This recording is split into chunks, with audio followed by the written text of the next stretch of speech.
Cinema ప్రేమికులు తనపై పెట్టుకున్న నమ్మకాన్ని దర్శకుడు శేఖర్ కమ్ముల కుబేరా సినిమాతో దాదాపుగా నిలబెట్టుకున్నాడు. ఓ ఆలోచనాత్మక కథను నీటుగా ప్రజెంట్ చేశాడు. ఈ సినిమాకు హీరో ఎవరూ లేరు, కథే హీరో.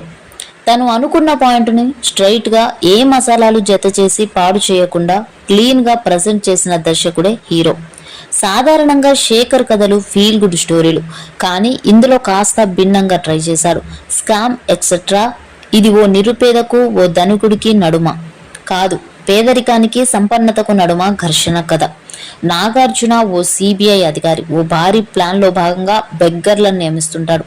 ఓ బెగ్గర్ ధనుష్ ఈ కథను ఎలా మలుపు తిప్పుతాడు, బలవంతులకు ఎలా పాఠం చెప్పాడు అనేది స్టోరీ. అక్కడక్కడ స్లో అనిపించినా సరే చూడదగిన చిత్రాన్ని అందించాడు శేఖర్ కమ్ముల. తన తత్వంలాగే నిజాయితీగా స్ట్రైట్గా కథను చక్కగా ప్రజెంట్ చేశాడు. క్లైమాక్స్, కథ ముగింపు అంత ఇంప్రెసివ్గా లేదు, అయినా సరే ఖచ్చితంగా ప్రతి ఒక్కరు చూడాల్సిన మూవీ ఇది.